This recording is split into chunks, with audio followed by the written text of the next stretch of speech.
ईश दूर पर मैं सुखी, आस्था लिए अभंग। ससूत्र बालक खुश रहे, नभ में उड़े पतंग। ये दोहा आचर्य ने लिखा है। पतंग कहाँ पर उड़ती है? आकाश में। उड़ाने वाला कहाँ होता है? धरती पर। और पतंग यदि दूर आकाश में चली जाती है तो बालक खुश होता है कि दुखी होता है? खुश होता है। कब तक? जब तक उस पतंग और बच्चे का संबंध डोर से बंधा हुआ है। और जैसे ही बालक दुखी हो जाता है और उस पतंग के अस्तित्व को भी खतरा, कटी पतंग लुट जाती है।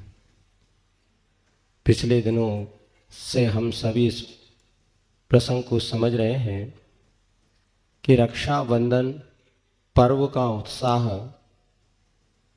जन जन के मन में भरा हुआ है। कल सभी ने उत्साहपूर्वक रक्षाबंधन पर्व मनाया और यह दृष्टांत यद्यपि गुरु जी ने अपनी प्रभु के लिए दिया है कि प्रभु हमसे बहुत दूर हैं, फिर भी यहाँ पर भक्त आज भी आनंदित हो जाता है। जैसे ही पता चलता आज महावीर जयंती है और मन में आनंद आने लगता है, क्योंकि हमारे और प्रभु के बीच आस्था की डोर बंधी है। आस्था लिए अभंग। आज यह जो रक्षाबंधन का प्रसंग चल रहा है, दो शब्दों से मिलकर के यह बना हुआ है, रक्षा और बंधन। यदि हम अपने जीवन को सुरक्षित रखना चाहते हैं तो बंधन हमारे जीवन में आवश्यक है। पतंग का जीवन तभी तक सुरक्षित है जब तक वो डोर से बंधी हुई है। और यह यदि हम बंधन को स्वीकार ही नहीं करना चाहते तो ध्यान रखो, हमारा जीवन कभी भी उन्नति की ओर नहीं जा सकता। आज बहुत से लोगों की धारणा है कि हम किसी बंधन को स्वीकार नहीं कर सकते। महाराज, हमारा एक नियम है कि हम कोई नियम नहीं लेंगे।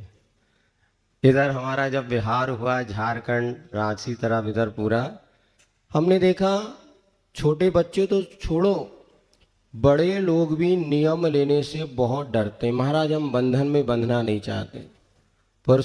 कल परसों एक बिटिया आई, हमने उसको कहा बेटा तुम्हें ये पुस्तक पढ़ना है? हाँ, पुस्तक तो पढ़ लेंगे, और जब तो पूरी पुस्तक ना पढ़ो किसी एक प्रिय वस्तु का त्याग करना। क्योंकि हमारे यहाँ आगम में लिखा है कि ज्ञानों पे जो, जैसे आप लोग सम्यक दर्शन के 8 अंग पढ़ते हैं, उसी प्रकार सम्यक ज्ञान के भी 8 अंग हैं। और जब किसी ग्रंथ का स्वाध्याय आदि करना, किसी एक वस्तु का त्याग करना, उपधान नाम का एक अंग माना है। और हम भी किसी को पुस्तक दे दें तो कुछ ना कुछ त्याग की बात करें। उसने कहा नहीं महाराज, मैं नियम नहीं ले सकती। कारण ये कि बचपन से ही बच्चों के मन में नियम एक प्रकार का बंधन माना गया और डर लगता। माता पिता भी कहते नहीं नहीं नहीं पालते कोई बात नहीं, लेकिन नियम नहीं लेना। हम करते ही नहीं। अभी पिछले वर्ष जब हमारा यहाँ पर वर्षा योग हुआ, वर्षा योग नहीं, ग्रीष्म काल के समय उदासीन आश्रम में हम थे। एक माँ अपनी बेटी के साथ आई, कहने लगी महाराज हमारी बेटी नीट के MBBS की तैयारी कर रही है, आप आशीर्वाद दो सफल हो जाए। हमने कहा हम आशीर्वाद देते हैं, कुछ 2-4 नियम हैं, यदि ये बच्चे ले लें तो उनके जीवन में और अच्छा। तो नियम क्या था? 5-6 नियम थे। एक तो मांसाहार का सेवन नहीं करना, नशे वाली वस्तु का सेवन नहीं करना। तीसरा, मित्र बनाते समय सावधानी रखना, इससे हमारा जीवन विकसित हो, उससे मित्र बनाना। आत्महत्या नहीं करना। और प्रतिदिन मंदिर ना जा पाओ तो नमोकार मंत्र की एक माला फेरना। और अंतिम नियम ये था कि बड़े होकर के अपने माता पिता की अनुमति से कुल में विवाह करना। बेटी तैयार हो गई। माँ कहने लगी महाराज बात तो आपकी सब ठीक है, लेकिन वो बेटी नियम नहीं दे हुआ उसको। नियम नहीं दो क्या बात है? पता नहीं आगे क्या परिस्थिति बने और कभी उसको ये सब लेना पड़े तो। जैन परिवार की माँ और अपने बच्चों को शराब और मांस के त्याग के नियम से उसको मना कर दिया, मत लो। बेटी तैयार, उसने पेन निकाल लिया फॉर्म भरने के लिए, किंतु माँ ने जब मना किया तो हमने कहा बेटा अब तू ले आ, तेरी माँ ही जब तेरी सुरक्षा नहीं चाहती तो हम लोग क्या कर पाएंगे। ये बंधन, ये नियम, ये संयम हमारे लिए औषधि नहीं है, किंतु हमारे लिए वैक्सीन के समान है। अभी कोरोना काल के समय आप लोगों ने वैक्सीन लगवाई, जिसको कोरोना हुआ उसने लगाई कि जिसको कोरोना नहीं हुआ उसने लगाई? जिसने नहीं हुआ उसको जरूर लगाई गई, क्योंकि जिसको लगा वो तो मजबूत हो गया जिसको। अब वो वैक्सीन क्या थी, भविष्य में आपको वो बीमारी ना आए, इसीलिए आप वैक्सीन लगाते, अटैक ना करें। तो ये नियम संयम जो होते हैं हमें भविष्य में आने वाली आपदाओं से बचाते हैं। अपन पद्म पुराण पढ़ते हैं और उसमें जो रावण आगामी आने वाले समय में तीर्थंकर बनने वाला है, उसको भी ये था कि मैं नियम कुछ नहीं लूंगा। एक बार केवली के समोसण में वो पहुंचा और सब लोग नियम ले रहे थे, उसका नंबर आया तो वो शांत पड़ गया, क्योंकि अच्छे बड़े बड़े लोग, ताकतवर लोग भी यम नियम के आगे घुटने टेक देते हैं, बंधना नहीं चाहते। लेकिन सारे के सारे लोगों ने नियम ले लिया और मैं नियम का बंधन में बंध तो नहीं सकता, फिर भी थोड़ी इज्जत का सवाल है तो कुछ ना कुछ तो मुझे नियम लेना चाहिए। और उसको विश्वास था दुनिया में कोई भी ऐसी स्त्री नहीं है जो कि मुझे ना चाहे, तो उसने एक नियम ले लिया कि मैं जब तक तो कोई स्त्री मुझे स्वयं नहीं चाहेगी तब तक मैं उसके साथ जबरदस्ती नहीं करूँगा। बस ये छोटा सा नियम था, लेकिन जब सीता का अपहरण कर लिया, अपनी लंका में लेकर के आ गया, फिर भी उसने सीता के साथ कोई जबरदस्ती नहीं करी। और ये छोटे से नियम ने उसको आगे जाकर कितना महान बनाएगा कि वह तीर्थंकर तक बन जाएगा। अपन पढ़ते हैं पुराण ग्रंथों में भगवान महावीर का त्याग या खादिर साल जो अभी प्रथम तीर्थंकर महापंथ बनने वाले हैं, उन्होंने एकमात्र जब चर्चा चली कि कोई नियम ले लो, तो मैं नियम नहीं ले सकता क्योंकि मेरा तो भील, खादिर साल भील की पर्याय में, तो मांस भक्षण तो मेरे जीवन का आधार है, जो कि जंगलों में कुछ मिलता नहीं। तो मुनि महाराज ने कहा बेटा ऐसा कोई नियम ले लो, जो कुछ भी एक छोटा सा नियम ले लो, क्योंकि नियम का बंधन ही तुम्हारे जीवन को विकसित करेगा। तो क्या करूं? तो उसने कहा मैं कौवे का मांस तो कभी खाया नहीं, तो चलो गुरुदेव मैं नियम लेता हूं, आज से कौवे का मांस नहीं खाऊंगा। कथा सबने सुनी है, मरीज पुराना है डॉक्टर नया है, आप लोगों को सब पता है, लेकिन बस प्रसंग के अनुसार उसको कैसे जीवन में अमल लाना है। और वो पता है, उसने कौवे का मांस त्याग कर दिया और कुछ दिन बाद बीमार हुआ बताते हैं, और वैद्य ने जो दवाई बताई कौवे के मांस के साथ तुम्हें दवाई लेनी पड़ेगी, लेकिन वो भील था ना, वो कहता प्राण जाए पर वचन न जाए, मेरा जीवन नष्ट हो जाएगा किंतु मैं कौवे का मांस का सेवन नहीं करूँगा। और बताते अपनी नियम की रक्षा करते हुए उसका मरण हो गया, किंतु मरने के बाद उसका जो उज्जवल भविष्य हुआ वो आगे प्रथम तीर्थंकर बनने वाला है। कहने का अर्थ है कि बंधन हमारे लिए आवश्यक है, हर क्षेत्र में हम बंधन को स्वीकार करते हैं। जब स्कूल में बच्चा जाता है पहले ही संकल्प करता है मैं ड्रेस पहन करके जाऊंगा, तो ड्रेस पहनना ये बंधन है कि नहीं है? है, लेकिन स्वीकार करता है। माता पिता भी उसको बहुत अच्छे से पहना करके स्कूल भेजते हैं। कितने बजे जाना इसका भी नियम है। और मान लीजिए आप स्कूल अपने बच्चों को मोटरसाइकिल से लेकर के जा रहे हैं और रास्ते में लाल लाइट जल जाए, ना लाइट वगैरह हरी, तो क्या करते हैं आप? रुक जाते हैं। ये भी बंधन है, इससे आप पार नहीं कर सकते। अगर अभी आप पार करेंगे तो आगे आपके जीवन को खतरा हो सकता है। व्यवहारिक जीवन में हम अनेक बंधनों को स्वीकार करते हैं। विवाह का बंधन भी एक वो बंधन है जो कि पाप से बचने का साधन है कि पाप में फंसने का साधन है? बोलो, विवाह को बंधन माना। आज नई पीढ़ी में बहुत आयत लोग ऐसे हैं जो विवाह बंधन में बंधना, बच्चों से पूछो, नहीं नहीं अभी शादी नहीं कराना। कितने साल? महाराज अभी तो बच्चे छोटे हैं। कितने छोटे हैं? 28 साल का। 28 साल का, इतने में तो कई लोगों की पूरी फैमिली हो गई थी। पुराने दादी वगैरह 13-14 साल में शादी होती थी। अब ये समझ जाओ इतनी उम्र में आने के, या तो वैराग हो तो बहुत अच्छा, व्रत संयम है कि नहीं, व्रत भी नहीं लिया तो विवाह का नहीं, विवाह भी नहीं कराना, फिर बेटा क्या करना बताओ। तीसरी दशा बहुत खतरनाक है। एक बेटी ने हमसे आके पूछा, सत्य घटना बता रहे आपको, अपने परिवार की बिटिया थी, बोले महाराज हमारी एक सहेली का प्रश्न है। अब किसका था वो जाने। हम 1.5 लाख रुपया 2 लाख रुपये महीना कमा रहे हैं और हम ये अब बंधन में बंधना नहीं चाहते, और आप लोग कहते हैं स्वदार संतोष व्रत, 100 पत्नी संतोष व्रत होना चाहिए, और यदि हम ऐसा नियम ले लेके विवाह तो नहीं कराएंगे कि तो एक पुरुष से ज़्यादा अन्य पुरुषों के साथ संबंध भी नहीं रखेंगे, तो क्या समाज इसकी अनुमति देगी? सुन रहे हैं आप लोग? बिना विवाह के यदि कोई एक पुरुष के साथ रहने का मान नहीं, जब तक पटेगी साथ में रहेंगे, और नहीं तो दूसरे पुरुष के साथ राग रंग नहीं करेंगे। नियम लेते हैं आप, नियम देंगे क्या? गलत है क्या? अनुचित है? मैं सही है बताओ। हम भी सुनकर के दंग रह गए। अब हमने कहा क्या जवाब दें। स्वदार संतोष व्रत तो सुना था, 100 पति संतोष व्रत भी सुना था, और ये तीसरा व्रत हम कैसे फॉलो करें? विवाह के बंधन में बंधना पाप से बचने का रास्ता है। और वो कहते महाराज इतना पैसा हम कमा रहे हैं, सक्षम है, हम क्यों किसी की गुलामी को स्वीकार करें? पति पत्नी बनना गुलामी समझने लगे, हमारी स्वच्छंदता में बाधक, स्वतंत्रता में बाधक, और हमें घंटों मिनटों का तो राग रंग चाहिए, तो किसी से भी संबंध बना लो और बस। और ठीक है आप कहते 2 से नहीं करना, हम एक ही पुरुष से करेंगे। हमने कहा बेटा पूछना पड़ेगा, अभी मैं उसका कुछ समाधान तुम्हें।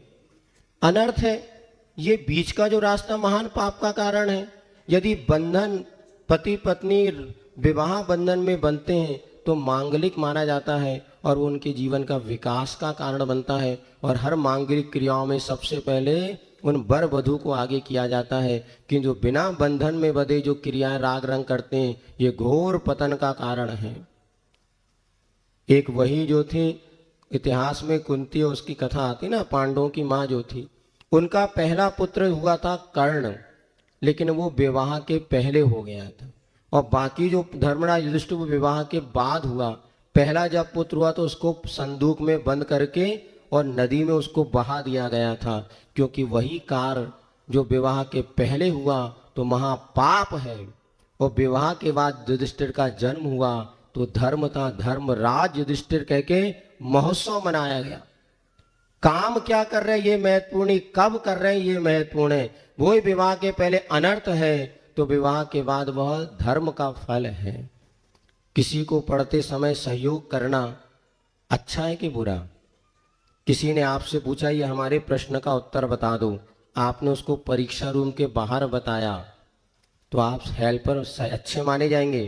परीक्षा रूम के बाहर, कोई परीक्षा भवन के अंदर आपने बता दिया तो अपराधी माने जाएंगे, आप भी दंडित होंगे और जो पूछ रहा है वो भी दंडित होगा। और बाहर घूस बताते हैं तो वही आपका क्या माना जाएगा? अच्छा सहयोगी आपका नेचर है।